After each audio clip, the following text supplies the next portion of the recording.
Oh my god. I don't even know how you're swimming. You have one arm and you're carrying somebody. You should have drowned doing this. All right, we are playing Kenshi, which is one of, if not my all-time favorite game, and we're going to talk about it. But as always, if you'd like to skip straight to gameplay, anything on the progress bar that doesn't say intro will be gameplay, and I'll see you over there. But if not, let's talk about Kenshi. Now, if you haven't played this game before, I could probably best sum it up as a real-time strategy, base-building, colony management, survival adventure RPG. There's probably a handful of other ingredients you could throw into the mix there, but I think that does a good job of summing it up.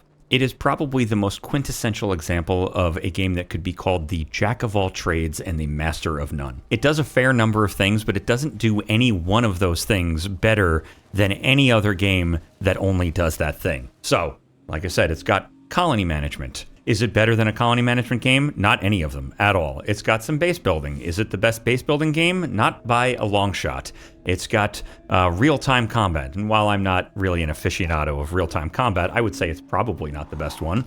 And it's got adventure. Is it the best adventure game? Well, that one gets a little more complicated. It is a very unique game that includes adventure. And I think that is one of the things that makes it one of my absolute favorite games. There are a number of games in my library that include some of the mechanics that are included in Kenshi, some of these gameplay elements, but almost none of them also include the ability to adventure.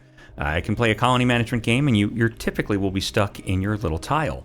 Or you'll play a strategy game, and again, you're just kind of stuck in this like world space. There's not a moment in a lot of these games where you just take a group of people and go out and see what the world has to offer. Pick a spot on the horizon and just walk until you find something cool. Now, here in this regard also is another place where Kenshi is not the best. There are games for whom adventure is the core thing that they offer, and they are really good at letting you pick a spot on the horizon and find something really awesome. In fact, a lot of those games handcraft every little corner of their world to make sure that you find something really cool. Well, in Kenshi, you might adventure from one side of the continent to the other, and the only thing you're going to find when you get there might just be the other side of the continent. But this right here kind of brings me to actually why this is probably my favorite game in my library. I don't know if this is necessarily intentional by the developer or something that is indicative of a lack of all the resources they might have wished to have or all the time that they'd wish to have, but Kenshi has a habit of treating the player, treating the world, treating the game almost like it's real life. Not exactly, but the way that I often will say it is Kenshi doesn't care about you, the player. And I got a lot of games like that, but Kenshi doesn't even care if you play it. There is almost nothing that is made specifically to make the player feel cool, to make the player necessarily feel powerful, to make the player feel like they have adventured. And it really ends up being the kind of game where you have to make your own fun. And if you're somebody who can make your own fun, this is definitely the game for you. If you're not, it might still be the game for you because it certainly resonates with people who like to grind or like to manage game systems and like exploit systems and achieve and accomplish. And there's a lot of that here. There's a lot of numbers, there's a lot of crunch, and there's a lot of grind you certainly could go through. But if you're the kind of person who ignores that kind of stuff and you're also the kind of person who can make their own fun, there probably is a lot here for you to discover. If you are someone who has already been playing this game for a long time, then I could imagine, not unlike myself, you have also spent an inordinate amount of time Googling games like Kenshi and have learned there are no games like Kenshi. There is a short list of games that get recommended, and many of which are fantastic to discover when you're searching for new games, but none of them really scratch that itch. They often kind of recommend each other. You play Kenshi, someone will recommend RimWorld or Mountain Blade Bannerlord or vice versa, and it'll always be the same thing. This doesn't really scratch the itch. It's not exactly what I'm looking for, but it's close, and ultimately that comes down to the fact that there really is no game like this. And so like I said, this is a game that is a jack of all trades and a master of none. I mentioned I have games like this in my library. Colony management game that doesn't let me adventure. An adventure game that cares too much about me feeling cool. Kenshi is really the only game that I have ever played that puts all of that together. I've lamented this on the channel before. I really do wish, and it's no offense to Lo-Fi, I wish someone would steal this concept. Not in a nefarious way, actually steal the concept from them, but more in the sense like we have Souls-like games. You couldn't throw a rock into the Steam storefront right now without hitting 4 AAA Souls-like games and then ricocheting off 15 to 16 indie Souls-likes as well. You know them when you play them. They have similar mechanics, they might have similar lore, maybe they have a different coat of paint, maybe they have something that differentiates them, but you know them when you play them. It's a Souls-like. And my goodness, how I wish that was the case for Kenshi. I want Kenshi-likes, but none exist. And as I think I've already mentioned, the thing that really makes me feel that way, the thing that draws me to this game, and the thing that I keep looking for, is that it really is the only game that doesn't care about the player. It's not uncommon for sandbox games, real sandbox games, things like colony management games, strategy games, procedurally generated games, for these games to not care about the player, but they often don't typically market that that's what they're doing. It's kind of a granted and a given. It is uncommon for games that are role-playing games that involve adventuring and traveling and exploring. It is very common for these games to market that they don't care about the player. The player is nobody, they don't matter, but it's a lie. Every one of those games that says that in my library, that is an adventure game, that is an RPG game, you are the most important person in the game. You are a secret god. You are the chosen one. You are the return of something special. You are the son of a noble. Whatever it is, in under 10 hours, you are going to go from having mechanics locking you out from feeling powerful to having all the mechanics that make you feel powerful. But with Kenshi, this game really, like I said, it doesn't care not only about you, but it doesn't care about you even playing the game.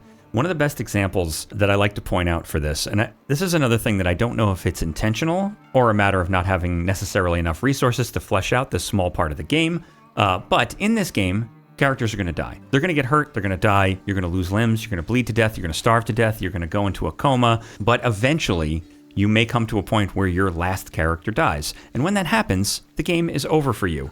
However, unlike any other game, when the game is over, nothing happens in Kenshi. You don't get a game over screen. It doesn't say wasted and the screen goes black and white or sepia and the camera starts to spin. You don't get a list of all of your achievements. You don't get a tally of how many people you've killed and how much of a hero you were or how much adventuring you did. Nothing happens. Your character falls down and dies, and the world continues on. You have to choose to hit escape and quit. And I absolutely love that. Like I said, I don't know if that's intentional, but I'd like to believe that it was. I'd like to believe that the people that developed this game were like, I don't give a shit if you close the game or not. The world carries on without you. If you want to close, go ahead and hit escape. No one's stopping you. But we're not going to make you feel good about it. We're not even going to make you feel bad about it. We're not going to make you feel anything. We're going to leave it be confusing. Death in this world is confusing. If this world were a real thing, if you wanted to take it that way, if you wanted to try to get immersed in it, it's confusing. Why not leave the player confused? And I absolutely love that. And almost every interaction you can have with this game is one of confusion and a game that feels like it absolutely hates you. When people start playing this game for the first time, they learn that I'm not even going to call it a learning curve, I'm going to call it an experience curve. The experience curve, it's not a curve, it's not a slope, it's a cliff. You'll start the game, a lot of people will probably choose the Wanderer start. I think it's labeled the way the game is meant to be played, and a lot of people might not know what to do, and you might play like a regular game. You head out and try to get into a fight and immediately die, or immediately get beat down, and then find a moment of frustration where you can't seem to win. There's one of you, there's 14 starving bandits, they're the weakest enemy in the damn game, and there's no way to beat them. And outside of a handful of pop-up tutorials that I would just absolutely suggest that as soon as you're remotely comfortable with the game, turn them off, because a lot of them fire off in an order that actually can make the game a little bit harder. We might get to that in a second. But if you just start playing this game, you get beat down and you go, well, what the hell am I supposed to do? It's a game where I have a sword and there's people to fight, but I'm not supposed to fight them. And it's like, well, in this game, I mean this so deeply and so truly. Take a moment, stop, analyze what you're doing, live in the moment, pause the game, and just ask yourself, what would I do if I was in this situation? And I swear to God, that works for like 99% of this game. There is an unending amount of content on the internet. You can find on YouTube, you can find people talking about this on Reddit and in Discords and various posts. You can see people telling you how to play the game. There's formulas for when the time is right to hold a two-handed weapon. Absolutely. There's, numbers and formulas you should follow and watch out for to make sure you're able to wear a certain type of gear or wield a certain type of weapon. But I'll tell you, give yourself the opportunity to ignore that. You don't have to, and if that's not your cup of tea, more power to you. There's nothing wrong with playing the way that a lot of people play, which is, you follow a guide. There's a handful of ways you can learn to make money and a handful of ways you can learn to grind and you can learn to win and how to get past that moment. But like I said, I would urge you, try it out. Take a moment, stop, pause the game, think about what's going on. Ask yourself what you would do in this situation. I am in what you might think, I would hope, wherever you're living right now, it's not as hostile as Kenshi. You might say, this is one of the most hostile places I've ever seen in my life. Would you run outside and pick a fight with 14 people? No, you probably wouldn't. Think about what you would do. That might be a different answer for every person who's going to play the game. Maybe I would wait until it was dark and I would steal some things. Maybe you're the type of person that would do that. Maybe you're not. That's not an aspersion on your character. But rather, maybe that's what you would think is the next best thing to do. Maybe some of you would say, I'd have to be very desperate before I started stealing from people. Well, you'll get that opportunity in Kenshi. Oh, you'll get that opportunity to be that desperate. But think about what you might do, right? For me, one of the first things I thought was, well, strength in numbers. I don't want to go outside by myself. It's fucking dangerous out there. I'm going to bring some people with me.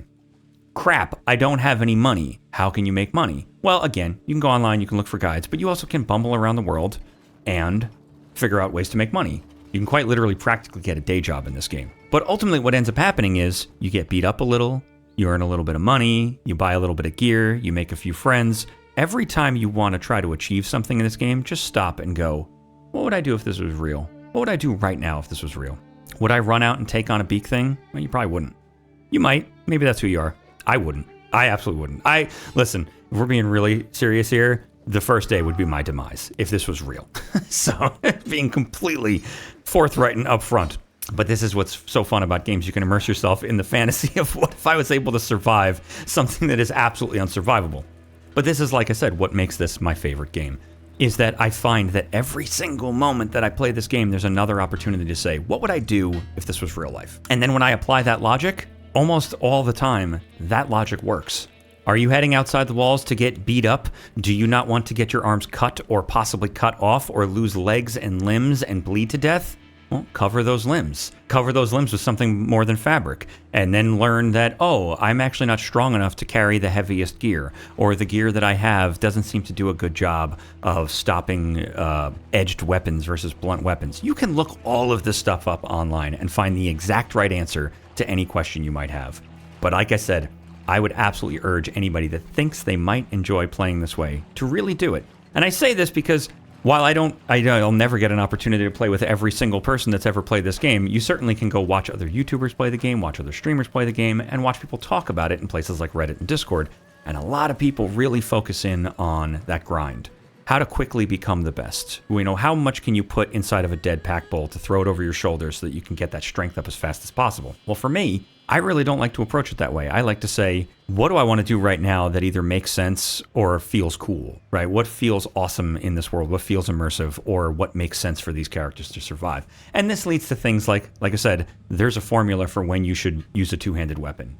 By looking at your stats, you can multiply some numbers together and say, now I can use two-handed weapons effectively.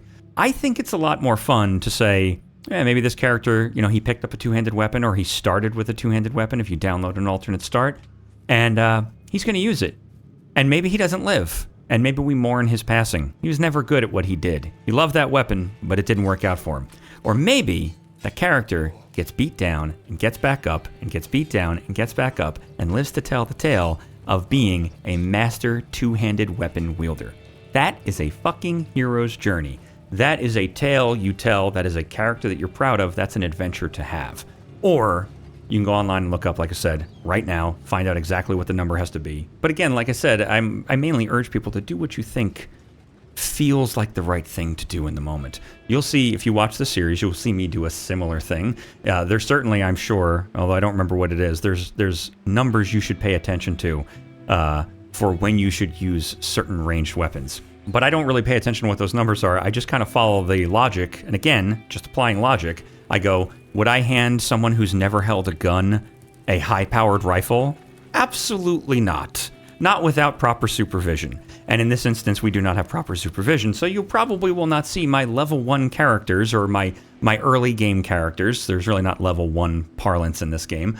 You won't see my early game characters wielding eagle's crosses or any high-level ranged weapons because they'll kill people. And I'll tell you, that's where I'm sitting here saying about the rule for two-handed weapons. If there was friendly fire on melee weapons in this game, you could bet your bottom dollar I'd be following logical rules about using a melee weapon. We don't need people swinging haymakers with two-handed weapons killing our own people. But that's not the case, so I often will find I have characters that are swinging for the hills with a weapon they can barely hold. Makes it fun for me. One of the other aspects that I think a lot of people bump up against in this game is the base building. And this is another area, again, one of these things that just makes it one of my favorite games is really, if you just think about this like it's real life, you won't really have too much of a problem. A lot of people land in this game, and it's got base building. And unfortunately, and I think I was saying before, turn off a lot of these tutorials. Just go look at them later. I'm pretty sure they're in the menu somewhere. You can find them again later. But base building, you drop into the world, and I think if you have building materials on you, they will tell you how to build things.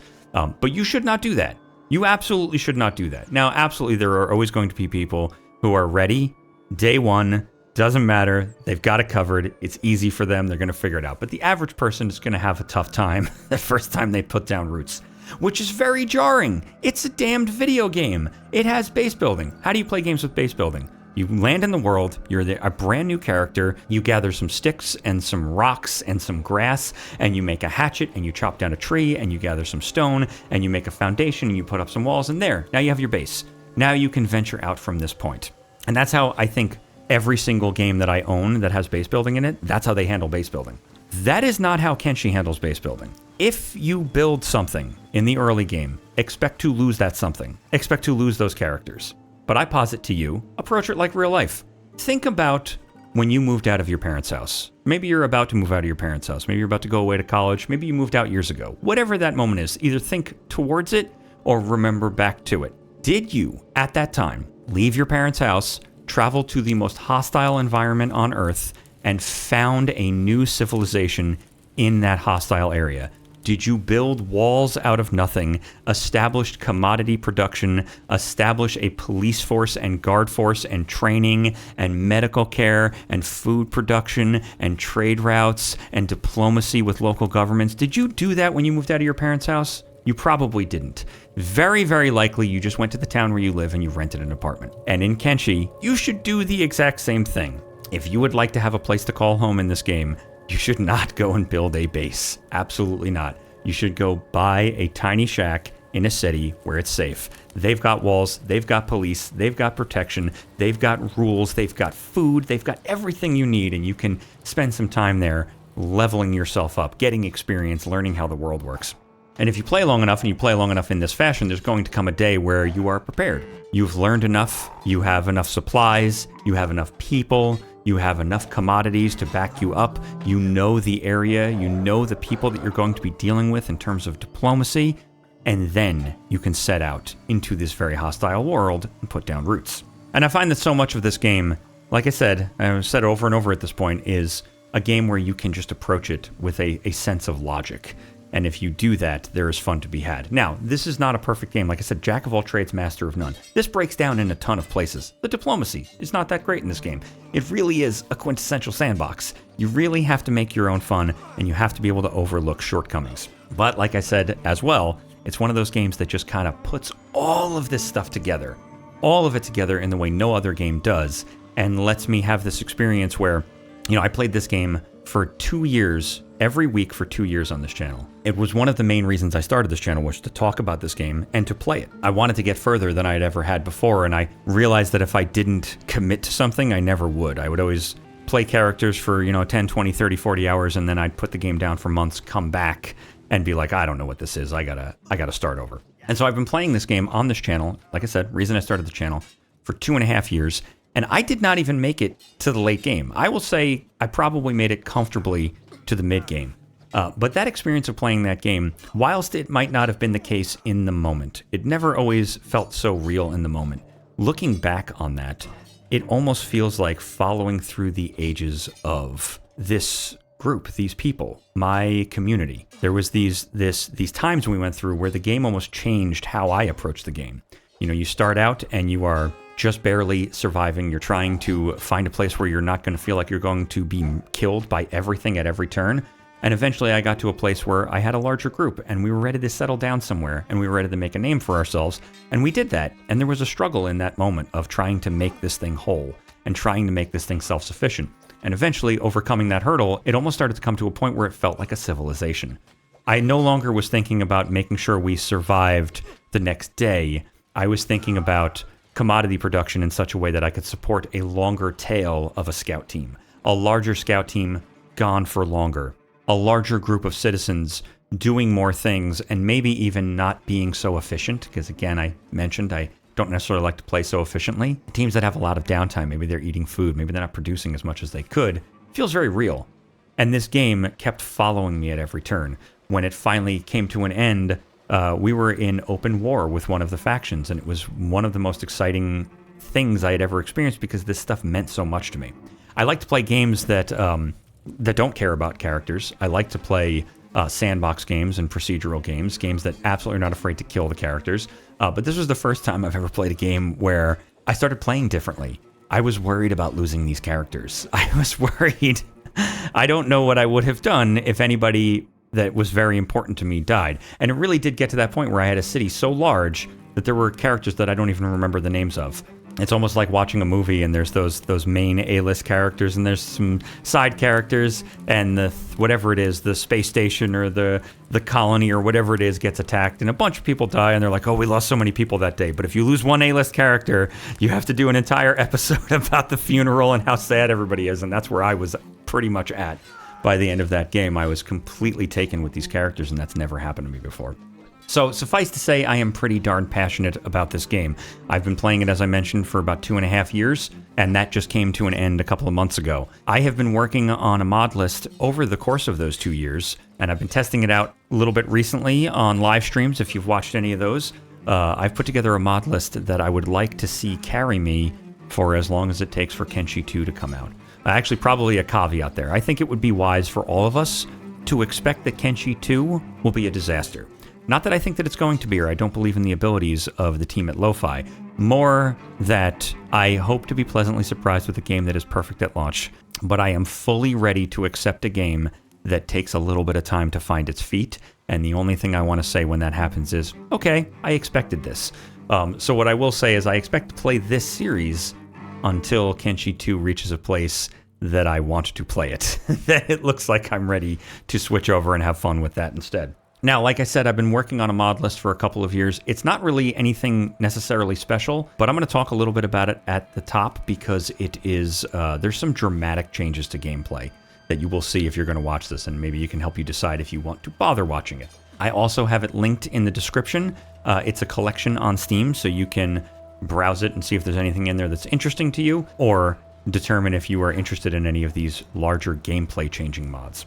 So, like I said, I really like to slow down and play in the moment, take stock of exactly where I am and exactly what I'm doing, and think about what that means to these characters. And there's a couple of mods specifically to do with the map that kind of not only accentuate that style of gameplay, but kind of force my hand, keep me honest. Very particularly, I'm using a mod that removes the player marker from the map, and I'm using a mod that removes my ability to click on the map. If you haven't played this game before, you can click on the map with your character or your team selected, and no matter where that click point is, it could be on the other side of the continent, they'll start moving towards that point. I will have to read the terrain, look for landmarks, compare those against the map, actually read the map, and then click in the world to actually move the characters. And this is something that dramatically slows the game down. Like I said, this is not going to be for everybody, and I would not recommend that this would be something that you get if this is your first time playing this game. In addition, I'm also going to be using a mod that makes the nights much darker. I think it's called Darker Nights. I'm using this in combination with a customized reshade. My reshade is based on Kotu, which is available on the Nexus. That's not going to be in the workshop link. You can find that on the Nexus. But it's not really Kotu. Kotu is an older version of Reshade that had a handful of other things available for download with it, and I augmented that further. So it's more of a custom preset, but what ends up happening is these two mods combined together make it so that the nights are pitch black. You cannot see 1 millimeter outside of your firelight or your lantern light. And so basically what ends up happening is combining this with not being able to see where I am on the map and not being able to click on the map to just move the characters, traveling at night becomes, if not impossible, wildly, wildly dangerous. And this is something I've been really, really enjoying. It kind of serves that trope of, you know, the medieval trope of like, ready the horses, we ride at dawn. Like, why would you ride at dawn? Well, you ride at dawn so you can ride with as much daylight as possible, because traveling at night is very difficult. And in this case, it will be the same for me. Like I said, nearly impossible, certainly in the early game. You need to not only plan your route by reading the map, you need to plan your route with the knowledge that you can get somewhere safe before the end of the night, because you do not want to make camp out in the wild and just be waiting for that moment when a beak thing's head leans into your firelight.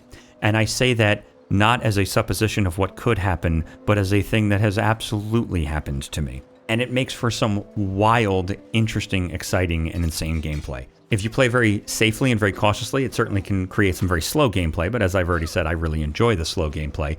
But when things kick over to the other side, it has a tendency to be absolute chaos.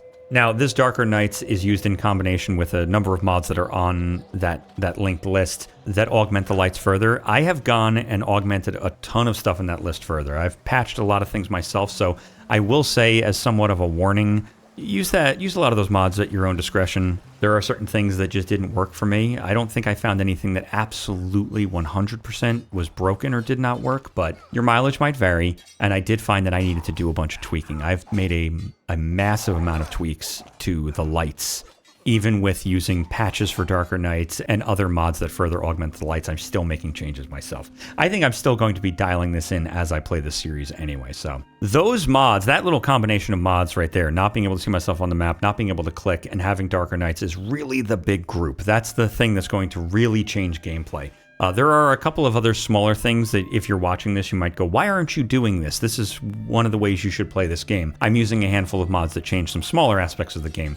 Specifically, I'm using a mod that makes it so that sneaking is outright illegal. If not, I think it's called like sneaking is sus. You get in trouble if you sneak around just about anybody. So if you sneak around someone's camp or you sneak inside of a city, you're going to get yourself in trouble. Quite literally up to aggroing guards and getting yourself attacked. I will not be able to carry animals. I've always thought it's kind of ridiculous that you could lift a pack bull loaded to bear with 5,000 pounds of items and then just sprint through the desert with them. So that actually makes things very, very difficult because you don't have a way to keep your animals safe until you build something to keep them safe inside of. So something to consider. I'm also using the 20 times attack slots mod. I've had some good success with it. I think the mod author themselves said that it could be a little buggy, but I'm not really having any trouble with it. The most that I will find is that often characters won't attack when I feel like they should. In my dream, this game would play more like Mount and Blade in terms of its combat than it would like Kenshi currently does. I would really like it to just be a giant melee where I'm more concerned about formations than I am concerned about who's on my team and how high their skill level is. In addition to that, one set of mods that I'm using that's going to change the gameplay with somewhat, but also is going to kind of upend a lot of what I just talked about liking in this game in the beginning of this intro, is I'm going to be using a mod called Interactive World. And what this mod does is it adds some really classic survival elements to this game, survival crafting elements. So in a lot of survival games, I think, as I mentioned, you can, pick up some sticks and pick up some stones and then craft an axe and then build a little hut. This adds like a camping system to the game where you can harvest wood from trees. Trees become nodes that you can get wood from, and you'll use that wood to refine it into planks and things like that, and then from those things you can build stuff out in the wilds. Specifically, you can build things that are not going to count as a base. They will not be an outpost in the parlance of the game, which means you won't get raided and you won't get taxed. It's just a camp. That is a little bit cheaty in terms of like how Kenshi's meant to be played. But like I said, I've been playing this game for like 2 years. And one of the things I've always been interested in, one of the things I love to do in any game that will let me do it or that I can mod into the game, is that ability to make what I usually refer to as a Red Dead Redemption 2 style camp. If you let me have a group of people, let me pick a spot in the woods and let me just throw down some tents and a cook pot and like a place to hang out for everybody. Let me leave a bunch of them behind and then go out adventuring. Like take Arthur Morgan and a couple of friends and head out and leave people behind to work at the camp. And that, in my opinion, should not necessarily trigger raids and taxes. It should really be considered a mobile thing, which is really what it is. But this is another one of those things that I would say, use at your own discretion. And if this is your first time playing the game, you probably don't want to use it. In my last playthrough, it was installed in the game, and I did not use it until the end of the game. This time, I'm probably going to use it right out of the gate. I'm also using it with a, I think it's called like Vanilla Synergy patch. Someone went through that mod, which is called Interactive World, and they slipstreamed every aspect of the mod into the game directly. So it doesn't have its own skill tree and research tree now. It's all kind of worked into the game more directly. So in addition, there's another gigantic and very noticeable mod I'm going to be using in this playthrough that I absolutely would not recommend you use if this is your first playthrough, and I would not recommend you use it if you don't have a very powerful PC. But I'm using a city overhaul mod called Ultimate Cities Town Merge, I think it's called. And this is literally just for me. Like I said, I wouldn't necessarily recommend almost anybody use it, but it dramatically expands the cities. It adds a myriad of buildings to every single settlement. It turns the hub in the border zone into a sprawling shantytown metropolis, and basically expands every single city in a major and dramatic and full and cluttered way. But like I said, this is just for me. I've been playing this game every week for about 2.5 years. If I'm going to do it again, probably for 2 or more years, I'd like to see something new. And I think, like, lore-wise, although I can't make the world be different than it was before, I think I would probably like to imagine that the characters I'm about to play are inhabiting a world that is maybe further into the future than the characters that I just played. And this might be a good way to show that some time has passed. Things have expanded. The world has moved on and grown in some way. The last couple of things I'll note for people who might be watching this, and again, might start to wonder, why aren't you playing this a certain way? I'm going to have all in-game UI that is not the core UI at the bottom of the screen. All that stuff is going to be turned off. All damage numbers, names, waypoint markers, the rotation marker. I much rather get to know who my characters are and remember their names, and if I don't know them, I can just click on them or draw a box around them and figure out who they are. But things like damage markers, I'm going to have to actually see a battle or hear a battle. We're not going to be able to just see the numbers off in the desert and know we can either avoid it or run towards it, depending on how brave we feel. And then lastly, I'll make a note about how I typically tend to play. So if you're thinking about watching the series and you go like, oh, is this going to just be frustrating to watch you play? It might be. There are a number of things, as I've probably already made pretty clear, that I just kind of ignore in terms of conventional wisdom, like, you know, what gear you're supposed to use and how you're supposed to use it. So my characters will be wearing gear that I think is cool looking. At some point, I will almost always decide to put them in a uniform. That's probably a year or more away before we get there, but regardless of what their skill strengths are or what's the best armor for them, I'll probably put them in something that I think is cool or fits their station in whatever city we're in. If they're a guard, they'll be in some kind of guard uniform. But then in addition to that, things like I said, like I have a mod that stops me from being able to pick up animals. I'm not going to be running around with people on my back or doing any of that kind of grinding. It's not really how I like to play. It's probably obvious if you got this far that I'm not really one who grinds a game. But I'll do things like I like to make multi-tabbed complex formations and have everybody follow in these formations, rather than using any kind of group run or any of the, like, you know, oh, pick the slowest person on the team and have everyone follow them. Or usually people will tell you, put everybody in group run. If you've never played the game before, there's a little setting that shows a little stick figure, and you can shuffle it back and forth. And there's a setting that shows a stick figure with a shadow, and that is a group run. And if you select all of your characters and set them all with that stick figure with the shadow, they'll all run at the same speed. They will technically run at the speed of the slowest character, but they'll all run at the same speed. I use that in emergencies. That I like to imagine narratively is the lead character saying, everybody stick together and stay close and let's get out of here, right? But other than that, I will be running around in formation. I'll be using the worst gear and the worst weapons, at least at the start. I'll probably not be doing any of the things you're supposed to be doing. I really will just be trying to stay alive and perhaps finding some adventure. All right, now that is almost absolutely enough out of me, but one last thing I will cover is what we're going to do today. How is this series going to start? I may repeat myself a little bit for those that skipped straight to gameplay so they have any idea what's going on, but basically this is going to be a custom start that I have made myself. It was inspired by something that I downloaded on the workshop, but I don't know what it was. If I ever find out what it was, I will reach out to that author and see if he cares about me uploading a start that was inspired by his start, but I don't know which one it was. But basically someone made a mod where you were basically abandoned travelers, like a group of travelers and then a pair of travelers. And I found the pair of travelers to be a very interesting idea, but I made it much more terrible. So this is going to be a pair of characters that was abandoned and left to die. They are going to be injured and starving. One of them is missing an arm and is incredibly injured. The other is in a recovery coma and is missing both legs. And like I said, they're both incredibly injured. They're both on the verge of starving. They both are naked, and they both have nothing in their inventory. They will be placed randomly at what will very likely be a far corner of the map. And whatever that may be, they're going to have to make a plan to to figure out how they're going to survive. All right, that truly is enough out of me. Let's jump in. All right, and there we have our would-be hero, Quill. Quill has a partner, Temperance, but unfortunately she is currently unconscious and lying in the grasses at Quill's feet. These guys are in the southern United Cities region. They are in the furthest southwestern corner of the map. We'll take a look at the map in a second. But they are standing in a ruin at the farthest corner of the world. They are currently alone and most certainly in dire straits. But I would like to imagine that they were probably originally traveling as part of a larger group. These guys are very low-level characters. It is going to be quite some time before they can travel some of the most dangerous places in Kenshi on their own. And so I'd like to imagine maybe they booked passage with a caravan or a mercenary company to bring them down to this region. Maybe they wanted to come to this very town hoping to find it bustling and alive and a place they could make a go of it, but unfortunately they find it in this ruin.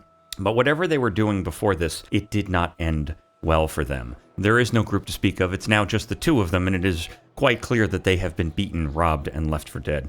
And we see here Quill has suffered a number of injuries, the worst of which is he is missing his right arm, although his left leg is not looking much better, and he is also quite hungry, if not close to starving. And unfortunately, Temperance is doing a bit worse. She's in a recovery coma. It's going to be a little bit before she wakes up. She's also been badly beaten, and she is missing both of her legs. In addition, she is also quite hungry, if not starving.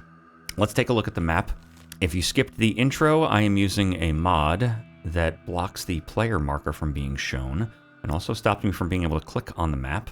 I will have to navigate using landmarks and trying to locate myself on the map, but I made this custom start, so I know where we are. We are currently in this ruin, and these guys are going to have to make a plan as to what to do next. And I think with some desperation and little choice, they're going to have to make their way inland and try to find some sign of civilization. That will be a calculated risk for sure, because they are currently impoverished, and it is illegal to be poor in the United Cities. So even if they do make it to civilization, it is not impossible that they would be beaten and enslaved just for looking the way they do. But standing out in the wilds is probably going to be a much worse fate, as whatever does find them will likely just beat them, leave them for dead, or possibly eat them. So I think that is going to be the plan. Very specifically, I think we're going to try to run along the coast and maybe see if we can find one of these rivers. I picked this area to start in because I am vaguely familiar with almost every area of Kenshi, but I didn't spend a ton of time down here in my last playthrough,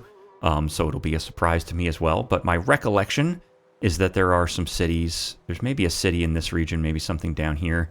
There's a manhunter base in like 2 major cities, maybe an outpost as well. And I think these guys, for narrative role-playing purposes, they're going to know what I know. They're generally familiar with this area, and know that this is probably going to be their best chance, is to try to make their way inland. So let's get these guys going. Let's give them a couple of jobs to start. Splint injuries. We'll take Quill. These guys, obviously, they've got nothing to their name except for Quill has a basic first aid kit, which hopefully he doesn't have to use. Not like it's going to do any good anyway.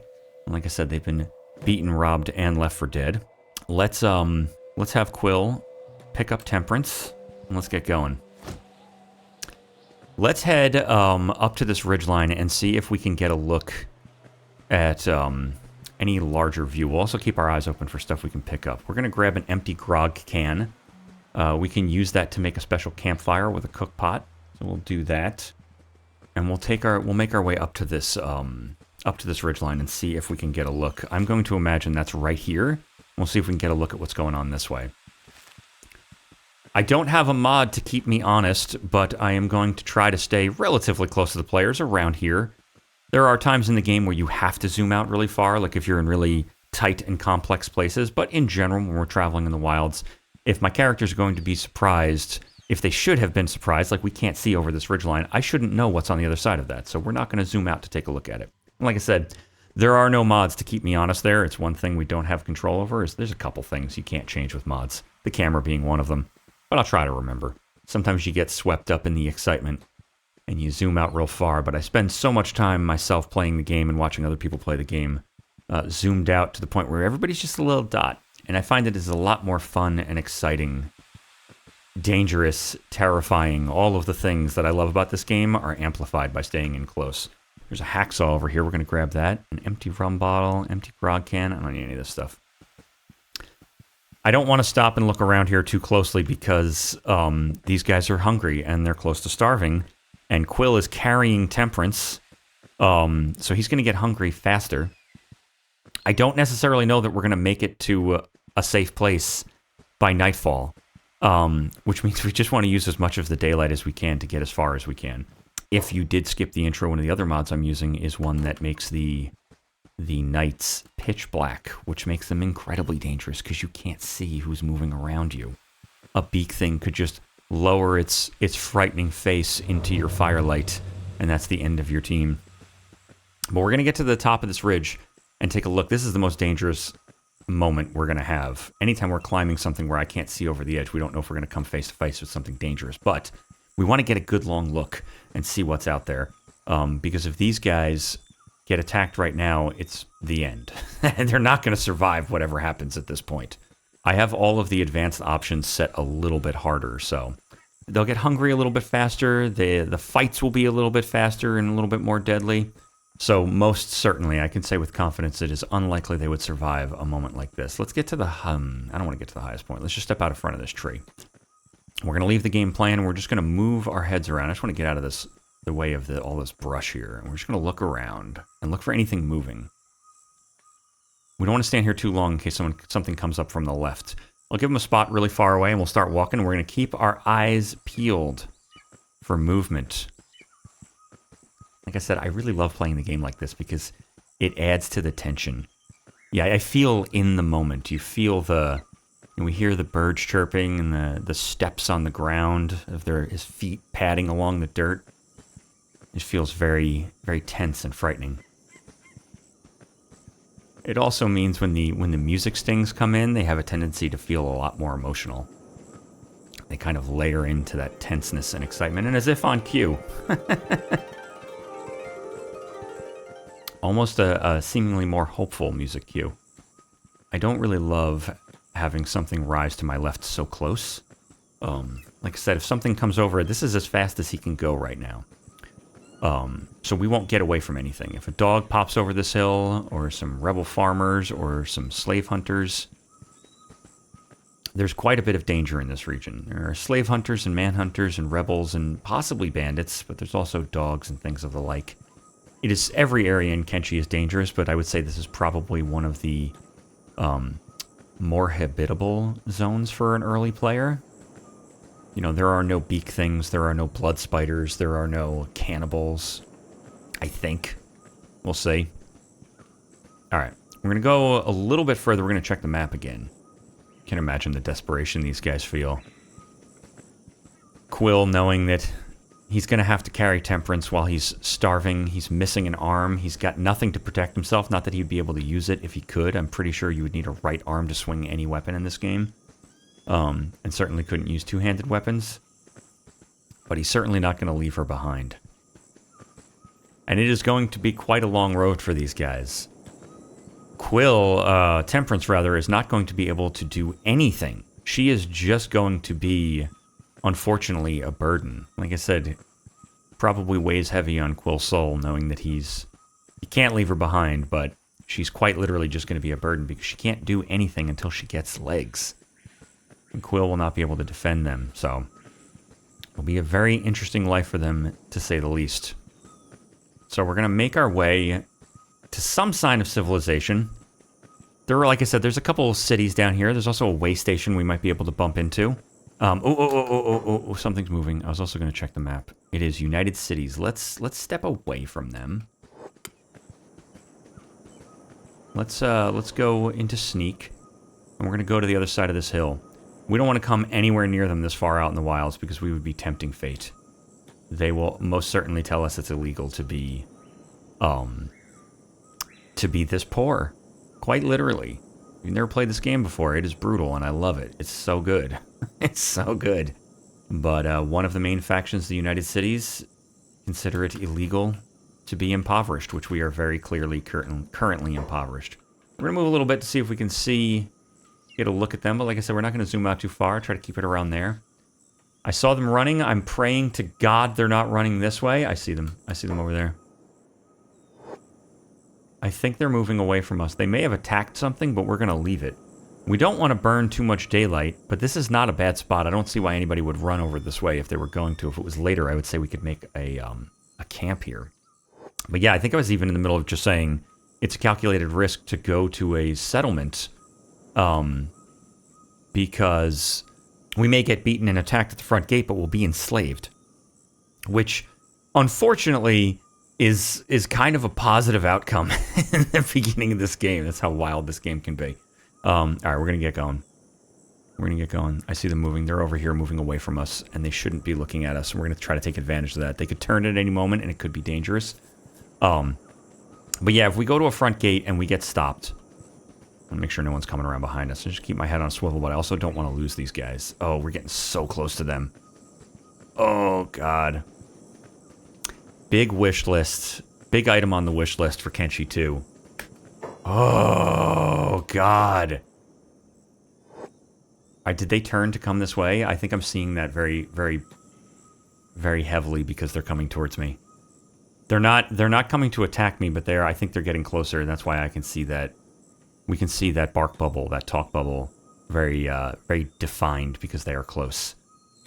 It kind of indicates that we are within earshot. We can hear them. We're going to keep sneaking. Line of sight matters in this game, but I think I was saying one of my top items on the wish list for Kenshi 2 is that foliage would obscure NPC vision. It's kind of a classic trope in games. You sneak in the grasses to sneak up on NPCs, but in Kenshi, this is as good as being out in the open. Yeah, so unfortunately, like, if something was blending into this grass, I wouldn't see it, and that'll happen at some point while we're playing. We will see something blend into these grasses, and I won't know until they're right on top of me.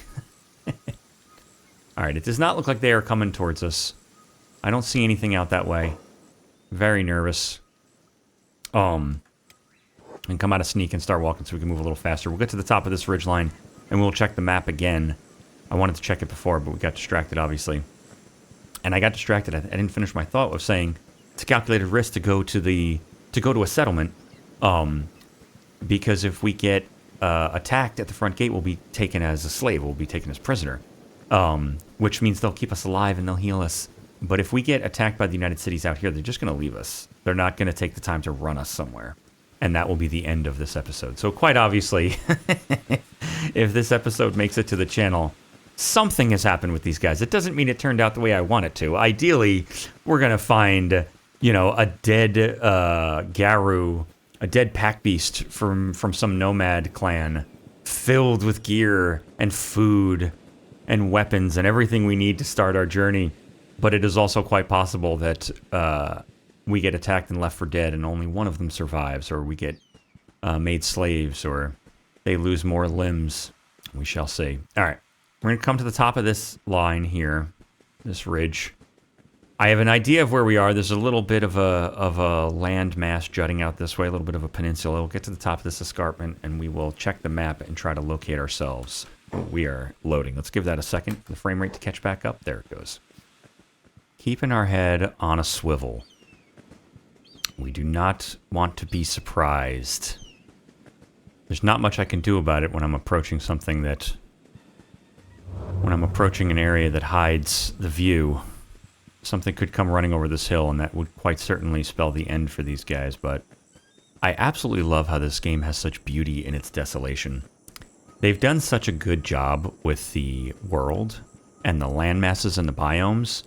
There's something so strangely alien, yet so strangely familiar about every place that you visit in this game. Everything here looks so uniquely familiar while also feeling so alien and foreign. Alright, there's nothing right here. Let's move to the forward hill. I kind of want to take the highest hill, but you know what? We're going to stay... I like the idea of staying to the right in case we have to plan an escape route. We've got some visual cover right here. Line of sight matters in this game, but it's a little tricky. I think I already mentioned that shrubbery, grasses, and foliage don't provide any visual coverage. But anything with collision, sort of, will provide coverage. But like some trees and things won't. So it can be a little tricky to try to discern what's going to actually provide you with any visual cover it's best to just assume that the actual ground itself is what you want to use. But even with that, like, not every rock, is my understanding, provides cover. Like, some of the rocks don't have collision, so they won't provide... What is that? That is a rock. All right. Watching out for animals, slave traders, slave hunters, dogs. Shit, something sees us. Something's going to see us. We're going back. We're seen by something, and he's taking the worst possible way to go. Something's still literally... Do you see how long something was looking at us as we climbed over the rise? We're going to go down. I don't know what was seeing us, but it was something. That's a little cheaty, I feel, but maybe Quill noticed. I certainly didn't notice it, but maybe Quill did. He felt the presence of something staring at him. We're going to come out of sneak so we can move a little quicker. And he doesn't move fast at all, but it's the least we could do. Oh, we see there's traders out up ahead. Perhaps nomads or drifters. See the pack beast out there. All right, I'm very, very concerned about something coming over the ridge over there. The odds are more than likely that whatever it was would be hostile towards us, so... The thing that's making me the most nervous is that it's going to come up behind us and there's nowhere for me to go. We are now in the biggest open area. We got to check the map at some point. We've got a whole bunch of land coming out that way. We'll keep that in mind. And a little bit of a ridge here. Oh, don't stop, Quill. Do not stop. Let's keep going. Oh. Alright. I'm watching this ridge. I don't want to lose sight on anything else in case there's other stuff that's going to come surprise us, but this is going to be the worst stretch for us. I don't see anything moving back there. It could have been going in the other direction. We might have lucked out. Like, really... he just lucked out. It might have been those United Cities. I mean, it's impossible for me to know. Maybe when I'm editing this, I'll be like, holy shit. It was a beak thing. Alright, we're going to stay towards the coast. I feel a little safer knowing that something is not going to come from our right. We can clearly see there's nothing out there. It does mean that if we do bump into something, we're going to be surprised and we're going to be trapped because there's not really anywhere for us to go. But he doesn't move quick enough for us to go anywhere. In fact, he's taking longer strides, but I think he's slowing down. He might be slowing down because he's hungry. And keep our eyes peeled. I still don't see any movement back there. I have no idea what was looking at us.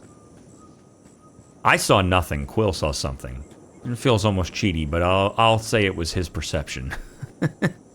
I didn't see it, but we got lucky because he did. See, this also, like, we're walking through the grass. A dog could be hopping in these grasses, and I would, unless I caught it exactly, the likelihood of me seeing it is very slim. You see it when it's, like, right upon you. Oh, he is going so slow. All right, we're going to hold here because this is a best opportunity to locate ourselves. I think we saw that landmass jut out. We passed another landmass and climbed a ridge. I think we're like here. We should see if we run into a body of water. Yeah, there should be a body of water like right in front of us. We'll see. Again, keeping our eyes peeled. Being very bummed out that these grasses do not provide coverage. It would be so... This would be great. This would be the perfect place. But like, oh, we'll sneak through these grasses. That's where we're going to hide. That's how we're going to get where we're going. But it's, unfortunately, now makes it the most dangerous spot for us. Just one more wrinkle. And what it means... Oh, look at that. Is this a body of water or is this an inlet of water? Let's see. Is this a river? What is this? Do we see? This is land right here. It is. Okay, cool. We know exactly where we are. Oh, shit, shit, shit, shit, shit, shit. Rebel farmers, rebel farmers. Go, go, go, go, go, go, go. Go as fast as you can. Go, please. Please go. Please, dear God, go. He's not fast enough. He's not fast enough. He's not fast enough. We gotta hope. We gotta hope beyond all hope that he's gonna make it. I almost want to, put down Temperance and run away. The likelihood that they would... Is she still unconscious? Yes, she is. The likelihood that they would attack an unconscious character is slim. They might just look to rob her and leave her because she's already unconscious. Oh, it's just a rebel farmer and he's hurt and there's blood over here. Oh, he's helping his friends. Oh, what an unfortunate opportunity. It's too dangerous to stay here and take advantage of this. It's getting dark, though. I'd love to see where that rebel farmer goes so that they don't follow us. There's a rebel farmer I saw duck down to start helping his friend. It might be right there. Shimotaira. We don't have a good spot to hang out and hide. These guys are in recovery comas. We could use this gear and we wouldn't look like impoverished slaves. All right, we're gonna come over here. We're gonna sneak. And we're gonna hang here for a second. We're gonna keep watching the horizon. I'm taking an incredible risk right now. But I think this could afford us a really incredible opportunity. We'll stay right here. Shimotaira is healing somebody, and hopefully they start moving.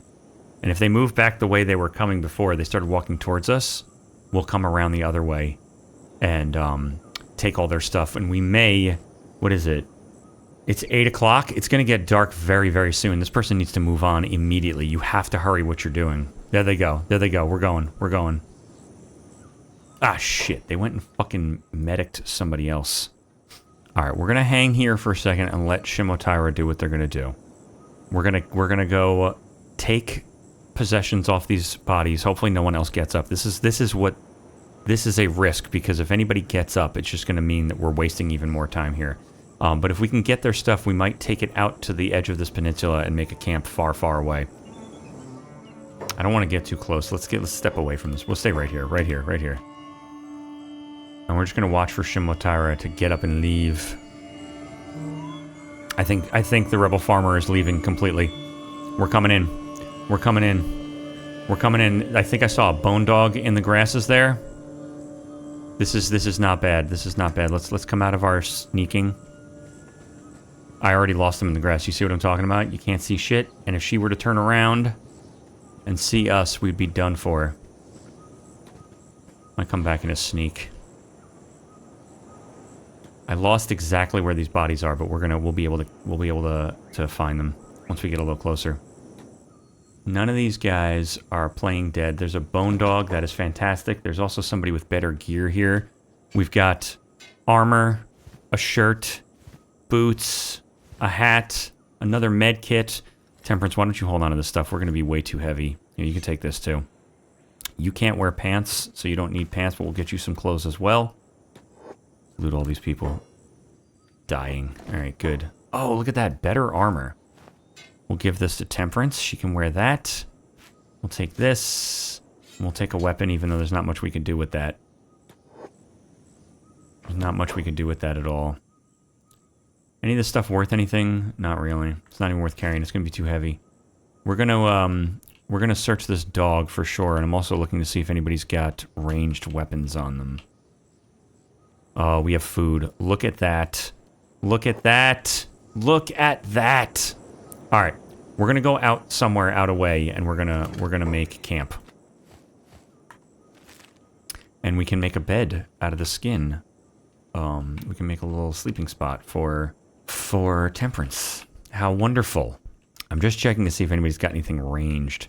I don't want to... He's already 65% encumbered, so I don't want to take too much more stuff. We're going to sell this weapon because he can't use it. We'll sell the skin as well. We'll give her one of these. She is hungry, but not nearly as hungry as he is. And we don't want to be where we're standing. Let's take a look at it. Where do I think we are? I think we're here. We have to get further. This is obviously a place people were walking through, so we don't want to stay here. Let's go over there, maybe? He doesn't want to walk over there. We're going to stay... Yeah, we'll come out of sneak. We'll come out of sneak. Oh, and I don't love anything we're doing right now, but it is what it is. We're going to try to come around over here somewhere. I would hope that no one will be walking around. There's no reason for anyone to go over there, is my hope.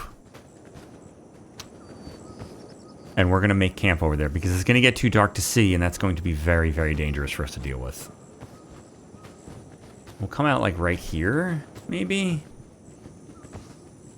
Oh, it's already getting very dark. I can see, but with the dust storms and the evening darkness, it is... Oh, God, as the shadows creep over us. This is terrifying. These guys are probably tempering elation with terror. We have found one good stroke of luck, but it has been met with a dire situation turned slightly more dire. We need to get off the beaten path if we're going to make a firelight, which I think we will. going to go to the other side of this rise, and I think that's a bank there. We'll go to the other side of that rise, and we'll set up over there. And we're just going to hope for the best. Hope and pray. Oh, the sun is setting so fast. Go, go, go. Don't stop. Don't stop. Get over. Oh, shit!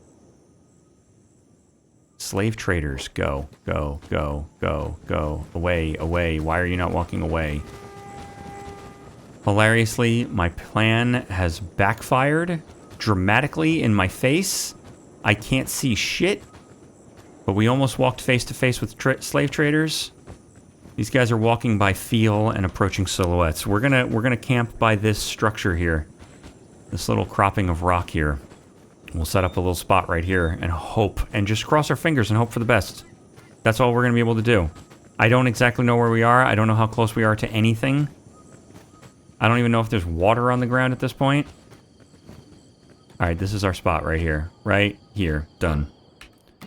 Oh, goodness gracious.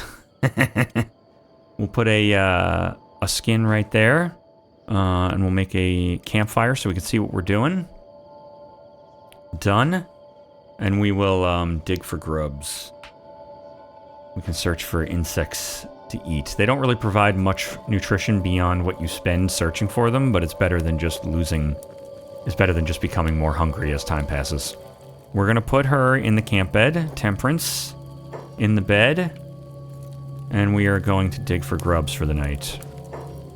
And you can see just how incredibly dark my game is going to be. At night, it is all but invisible. Anything beyond the dim light of our fire is going to be invisible to us. Oh, I should have grabbed a shirt for Temperance. I think I gave her armor only, but oh well. Alright, we are going to put it on 3x speed in a second, which is a little bit dangerous, makes me a little nervous. It gives us 0 time to react if something does happen. These guys are both kind of doing okay. Alright, here's what we'll do. We'll bring this up, put this over here. There's no sense taking a peek around. I was like, I'll spin around and see if we can see anything, but we're just gonna have to literally cross our fingers and hope for the best.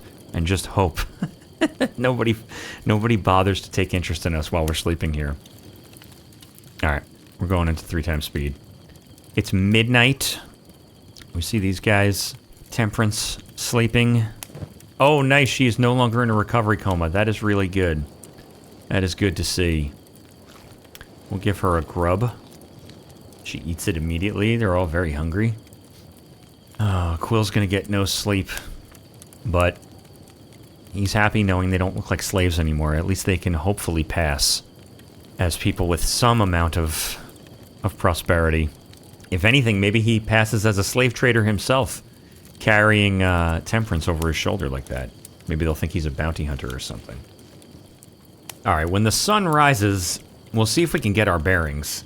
I have a vague... I mean, I know generally the direction we were walking in and where we were when we almost got found by slave traders. I'll give her 2 of those. So we should be able to put it together. And we're just going to keep looking for signs of civilization. Now, this is going to be interesting. I was initially very worried that if we found a way station or a city manned by the United Cities, that we would have basically a crapshoot getting in. Oh, I thought I saw someone moving over there. I think I did see a firelight, but the sun is rising, and we're going to take advantage of that. We're going to give her a grub. It's still too dark to move. We're going to hold here for a second. We're going to keep watch. I thought I saw a lantern light behind us. We're going in 1x speed. We're going to let... Actually, 3x speed. We're going to let him get that last grub. Done. Done. How's she doing? Oh, they're both so fine. He should have been eating more grubs. He's fine. You're not holding on to an extra grub, are you? No. He had the raw meat, so he's fine. Awesome. She's awake. That's so good. That's so good. Alright. Let's get our bearings. I don't know. I don't know. Is this water right here? This is some kind of inlet of water, and we are on some form of minor peninsula, and maybe a larger one there that we were walking towards. We might come around this way. Let's take a look here. I think we're here. I think we're right here. No, we're right here, because there's this little inlet of water, so we're going to walk around this way. Alright. And we're going to hope and pray. We're in the middle of a dust storm, and oh, look at that. His leg is starting to feel better. He's moving a little quicker. He's still weighed down pretty heavily. Not much we can do about that. She's already got a weapon, and will this fit? Will she take this? It will. Why don't you hold on to that? That helps a little bit. He might move a little bit faster. She'll hold that in her hands. I don't know where she's keeping it. She doesn't have a bag, but she's holding on to it. Alright. I'm going to keep going this way. I think that's a good idea. It feels like kind of a good idea. We could head for that hill. That's probably this. Maybe we head in a little. Let's come out this way and see if we hit water. If we do, we'll turn left. I mean, that kind of increases our time out here, but I want to make sure we actually hit water. I'm not super sure exactly where we are. I want to be a little more confident before I start making turns. Before I start going inland. Oh, this dust storm does not help. We can't see anything out that way. And barely see anything this way. I just want to see like a way station. Oh, Jesus friggin' Christmas. Drifters. Oh, drifters. We can sell them stuff. Let's come talk to these drifters. Those drifters also might go into a city. It might be a very roundabout way to do it, but it is often a fun way to play in a pinch. If you're in a dangerous situation like this, a gardening trader, he might buy stuff off of us, is to just give them a follow job. Give your character a follow job on a group like this. The constant bickering between the Shek and the Holy Nation is getting old. Can't they just get along for once? Indeed. Alright. I'm going to sell you things since you will buy them from me and you have enough money to do it. Why don't you take that off of me? And that's it. We've got $200. It's not the best, but it's not the worst. We're going to continue on this way. Thank you, fellas. Ladies and gentlemen, as it were. Alright. I'm going to keep our eyes peeled. It is just a wall of opaque fog back there. And it is very dusty out this way. We're going to keep going in this direction and hope. That's all I can do is hope. Oh, nice. We hit water. We hit water. That tells me something. Let's see what this water looks like. It is a body of water separated from the ocean. We might be here. Let's try to go this way. Let's try to go this way. We might be near a river, maybe? We'll find out. All right.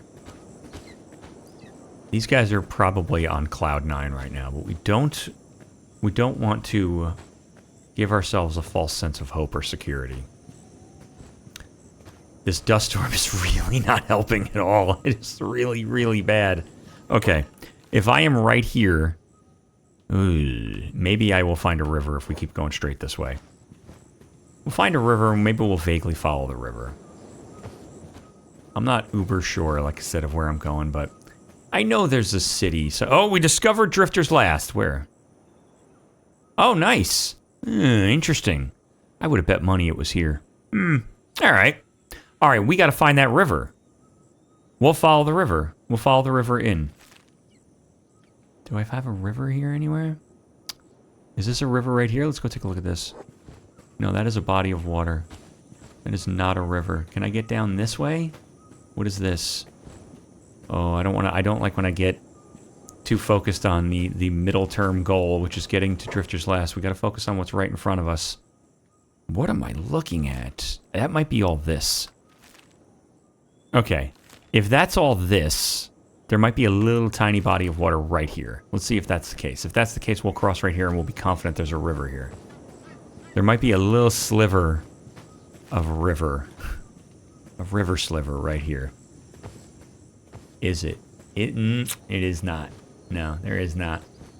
Alright, we're going to keep going. We're going to keep going that way. And just have hope in our hearts that we're going to make it where we're going. This is also another separated body of water. That, I don't know. I don't know. I'm not super sure where I am. I don't want to pause because I want to see the movement when I scan, but we're just scanning the horizon. I'm getting too focused on further goals and not on what's right in front of me. And what's right in front of me is potential danger, and we want to focus on that. That's why we play nice and zoomed in. Stay close. I feel like the river has to be here. It is not. I don't even know what it is. We discovered ruins. Oh, I might be running away. Is that the ruins right there? I think that's... I don't know.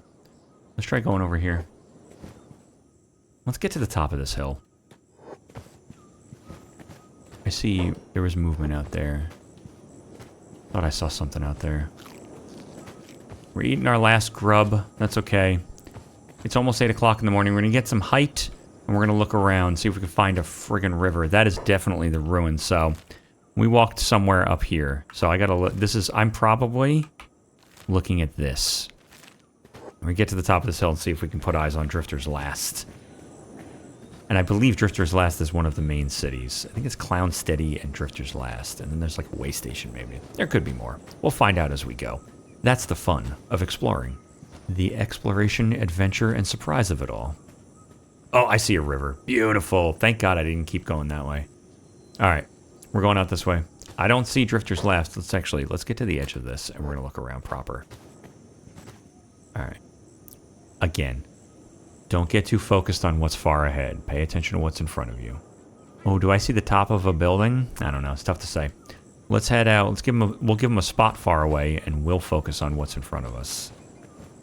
I see that's a river. So, is there 2 rivers here? No, there's no way we're here. So we... Did I climb this? I don't know. I don't know. There's no way, even if that's the river, it still goes to the right place. So we're just going this way. We're going straight. If we got turned around, so be it. Because one way or another, it's more time out in the wilds, which is not great, but one way or another, if we're heading towards this river, it'll loop back around and get to Drifter's Last. If we're on this one, and we're on this side of it, which I find very hard to believe. Possibility, though. I think I am on the wrong northern side of the river, because we would see, if I was here, we'd see Drifter's Last right here, and I don't see anything, so we've got a bit of a ways to go. I might cut in a bit.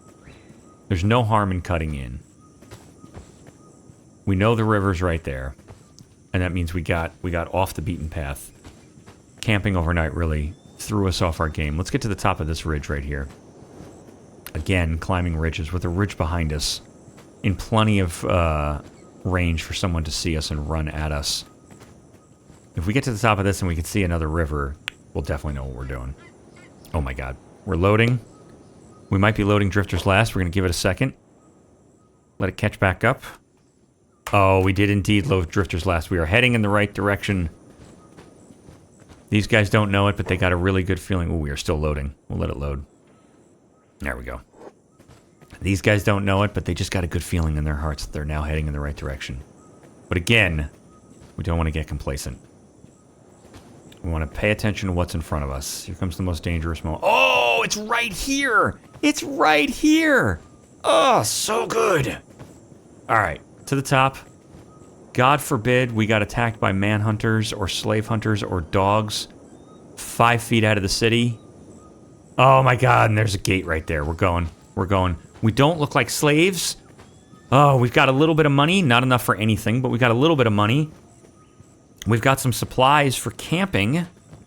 We've got a grog can and a hacksaw. We could do some camping. We don't have enough money to buy any of the necessary research materials for properly camping, but we can at least get started.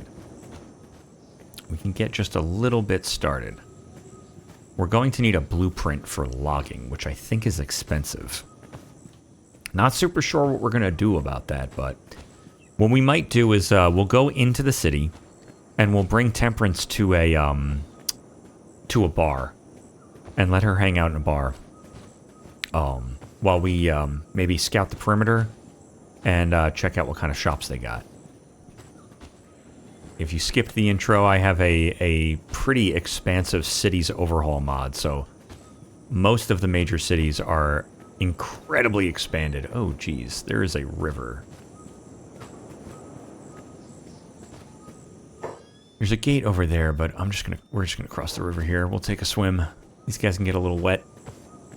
Yeah, so this should be a pretty expansive city. We'll take a look at what they got for us here.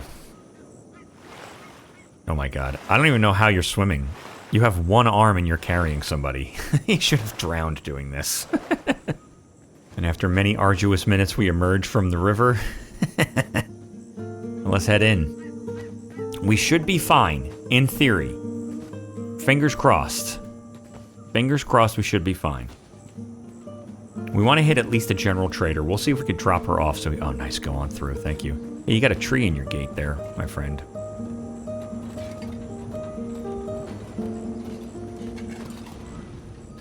All right. We need to find a bar. Is this a bar right here? Let's go check. This looks like a bar sign. We're going to put her down in a bar where she should be safe. And we'll do some scouting. And it's not. It is an armor shop. All right, we'll keep looking. There is a general shop in front of us. We'll stop in there first. My initial plan was to find a major city and probably do a little light thievery. I don't think these guys wanted to resort to stealing, but if we had no money and no clothes and we managed to make it in here, I figured we'd be stealing, but we may be turning to camping and scavenging and hunting and trapping. Hello there, Jesse. Show me your goods. What do you got? Vanilla storage. Nothing I need. How did that happen? All right, whatever. Do we have anything to sell you? No. All right, we're going to keep looking for a bar. You crazy, wacky lunatic. Goat-looking blood sack. Who are they talking to? Hopefully not us. There's a farm shop. They're not going to have anything for me. There's 2 farm shops in a row. That's hilarious. And a general shop. We still haven't found a bar. This is the outer city. There's a wall here that leads to the inner city, so we'll check that out as well. Oh, shit. Shit. Move it. Nobility coming through. We do not want to run afoul of the nobility. We'll let her pass. It's still early enough in the day. We'll throw... Hey, wanker. Look at that. They started costing somebody. We're going to go on walk. And we'll just stay behind them. Yes, you. Do you speak English? They speak English in Kenshi? Interesting. Aye, sir. Get down on your knees and eat a handful of sand. Mwahaha. That's hilarious. Oh, there's a bar over here. Yes, sir. Now or I'll have you enslaved. Alright, we're gonna use this to our advantage. Crunch. Ugh. That's sad. Alright. Let's do business.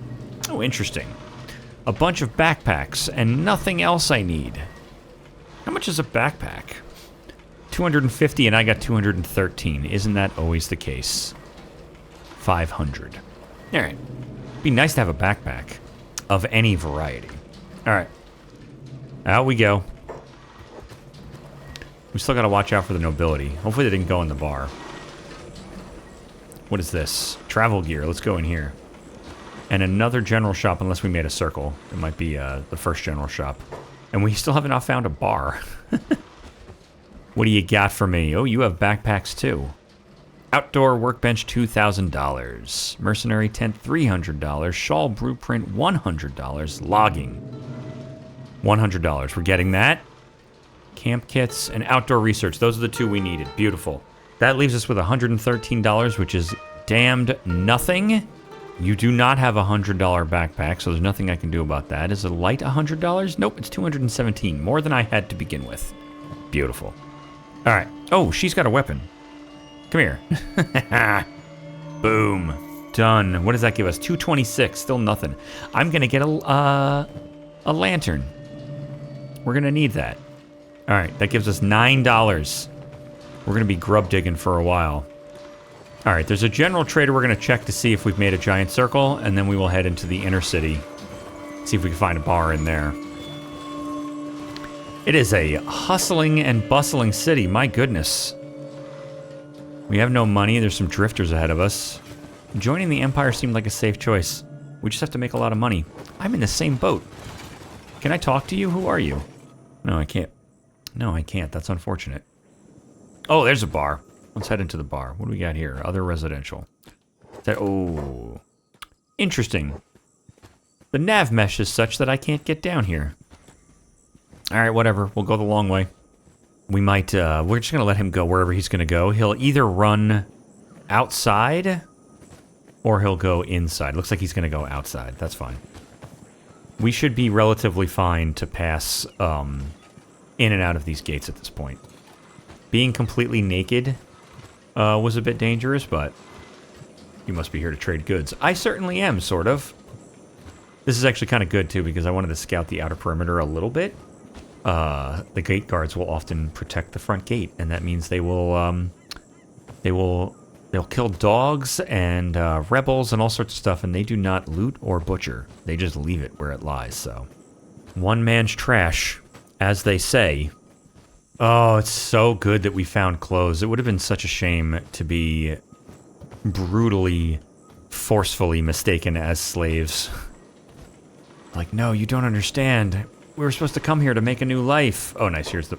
Is that the bar we were going for? No, there's two... No, that's the bar. Yeah, that's the bar I'm going for. We're going in here. We'll put her down. We'll take a run around. Interesting. Let's see who's in here. We got vagrants. We're gonna mind our own business. We have no money to hire anybody. I'm just curious who's here. We got drifters, but there's nothing we can do about it. There's a bunch of drifters. All right, Quill is 0% encumbered, so he should be able to move pretty darn easily. We'll just put her in the corner there. Just want to make sure she gets there safely without getting accosted. I don't want to leave here and find out she's getting in trouble. She's getting looked at, but that's okay. We'll turn her around so it doesn't look like she's doing anything untoward. She'll just sit there in her armor and underwear. And Quill can move a lot faster now, so out we go. Oh, look at him go.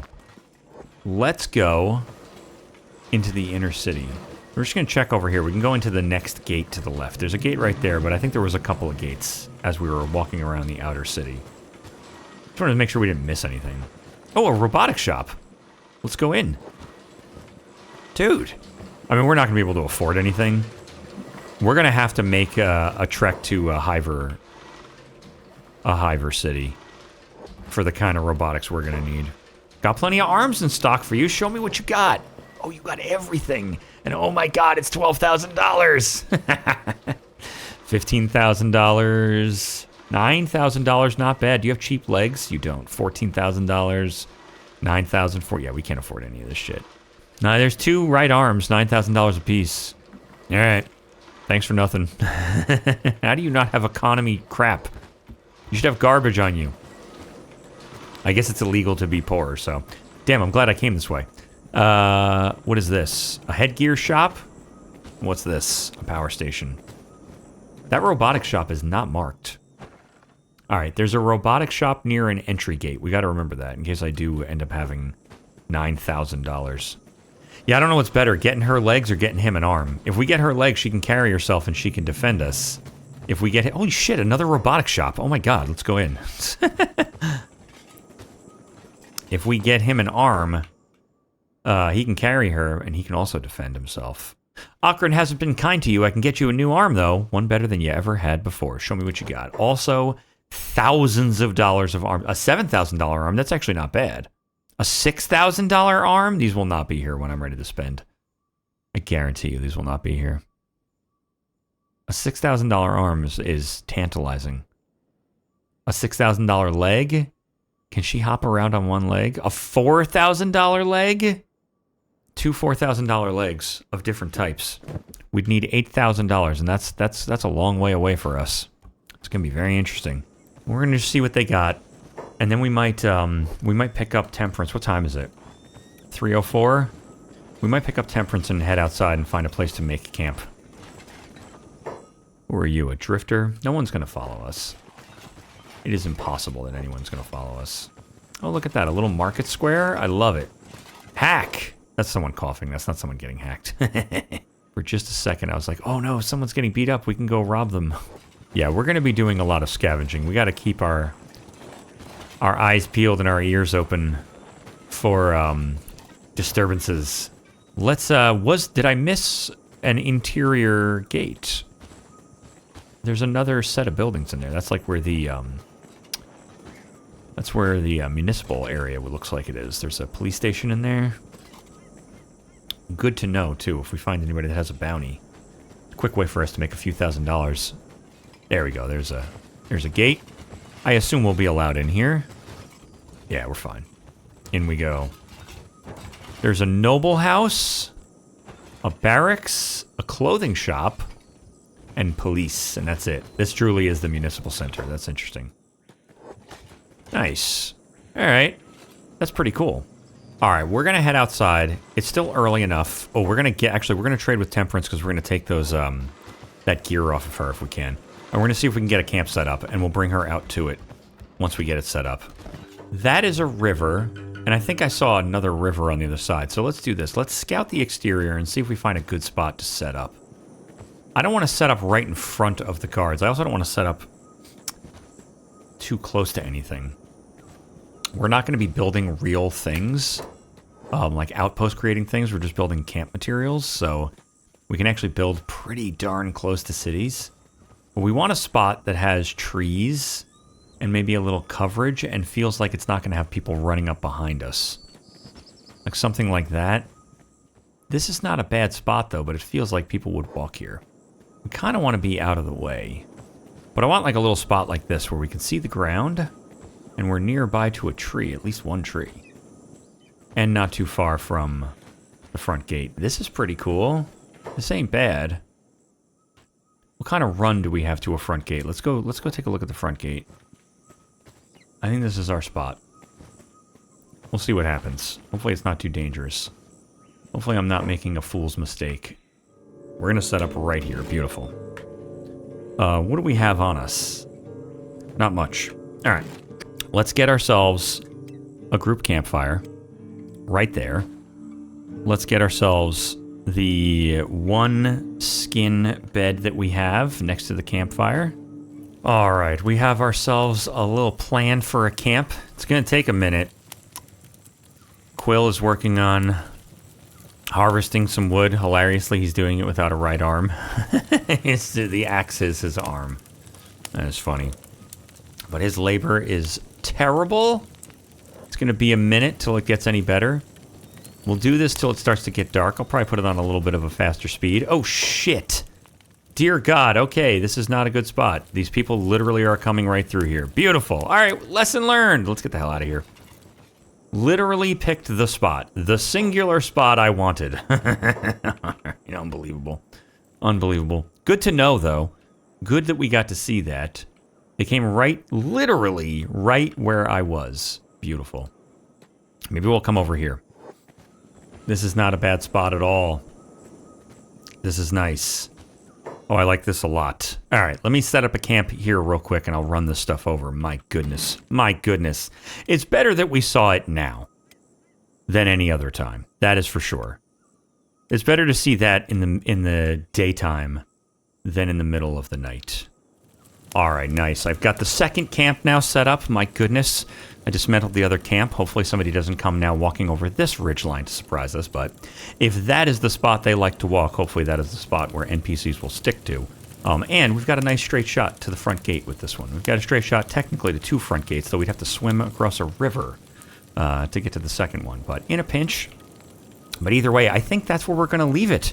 These guys have made it out of their most dire situation. Landed in Drifter's Last, a bustling and sprawling city at the edge of the world, and they've got, hopefully, a nice little spot dug in for themselves for them to figure out what it is they are going to do next. But either way, we'll do those things in the next episode, so subscribe for more Kenshi, and I'll see you next time.